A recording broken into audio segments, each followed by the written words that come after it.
The Shimmering Magi by Sebastian Iturralde, Part 3.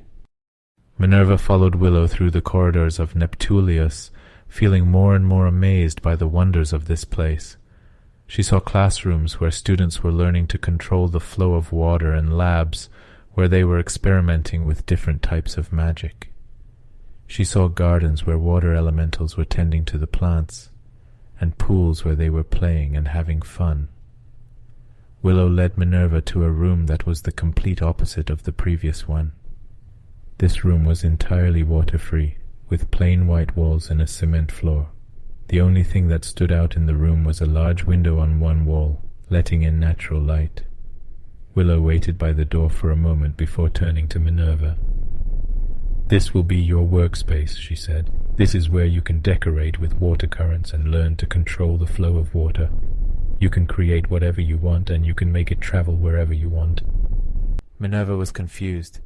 "But how? I've never been able to control my water magic before." Willow smiled again, her blue eyes twinkling. "That's why you're here. Elysium is a place where magic is present, and you just need to learn how to access it. Think back to the first time you realized you had an affinity for water magic. What did you do?" Minerva thought back to when she first realized her powers. She had been looking at her reflection in the mirror when she accidentally made all the pipes burst, following a small light that came out of her finger. She remembered the feeling of the water flowing through her veins and the sense of wonder and excitement that had filled her. Willow nodded, as if she could read her thoughts. "That's it. You just need to remember that feeling and try to replicate it. I'll leave you alone now, but I'll be back soon to check on you." And with that, Willow left the room, closing the door behind her. Minerva was alone, but she didn't feel scared or alone. She felt excited and eager to start experimenting with her magic. She closed her eyes and took a deep breath, trying to clear her mind of any distractions.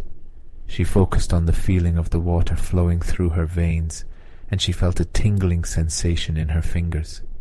She opened her eyes and looked at her hand, and to her amazement, a small stream of water burst out of the ground. She couldn't believe it.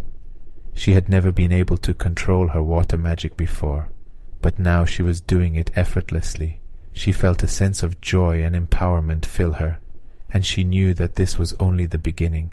She began to experiment with her magic, creating different shapes and patterns with the water currents. She made them flow in different directions and at different speeds. She created a small waterfall that flowed from the ceiling, and she made a small lake appear on the floor. She felt like she could do anything, and she knew that this was only the beginning of her journey. She was excited to learn more, to master her water magic, and to discover the true potential of her powers. As she continued to work, Willow returned to the room, smiling in amazement at the beautiful display of water currents that Minerva had created. "You are truly a master of water magic," Willow said as she placed her hand on Minerva's shoulder. "Welcome to Neptulius."